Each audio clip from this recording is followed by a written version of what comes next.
Et effectivement, les récentes mutineries s'inscrivent dans un contexte de vive tension entre le chef de l'État, Alassane Ouattara, et le président de l'Assemblée nationale, Guillaume Soro. Une crise entre deux des trois plus hauts personnages de l'État ivoirien et qui s'est traduit récemment par le limogeage de plusieurs proches de Guillaume Soro, Simon Rodier, Landry Flan et Ange Armagnani.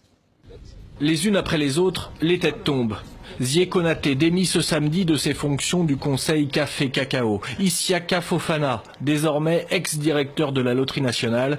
Sindou Meïté, il n'est plus secrétaire national au renforcement des capacités. 3 postes de plus de perdus pour 3 proches de Guillaume Soro. Zié Konaté, interrogé jeudi, sentait le vent venir. Dès que vous dites vous êtes Guillaume Soro, on vous chasse, on vous vide de votre poste. Il ne s'agit pas pour le président Alassane Ouattara de dire Guillaume Soro est mon candidat, non. Ce n'est pas ce que nous voulons. Mais qu'on ne l'empêche pas d'exprimer ses ambitions. Et quelles sont les ambitions de Guillaume Soro d'ailleurs? Celles pour 2020 peut-être, la prochaine présidentielle. La lutte pour la succession d'Alassane Ouattara paraît lancée. Le président semble ne plus tenir ses anciens alliés qui l'ont aidé à parvenir au pouvoir. Soro et Ouattara sur une même image en Côte d'Ivoire, c'est de l'histoire ancienne. Guillaume Soro s'est aussi rapproché d'Henri Konan Bédié, leader du PDCI, lui aussi mis au pas du palais présidentiel.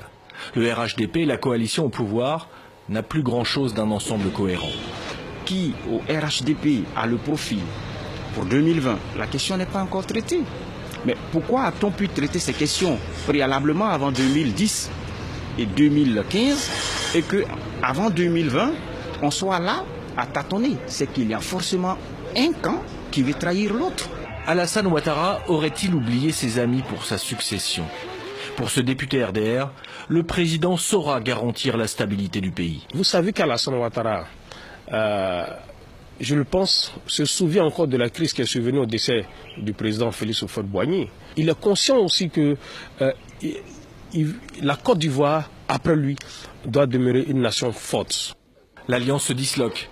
Et Guillaume Soro est dans le viseur, surtout depuis la découverte d'une importante cache d'armes chez son directeur du protocole ici à ses côtés.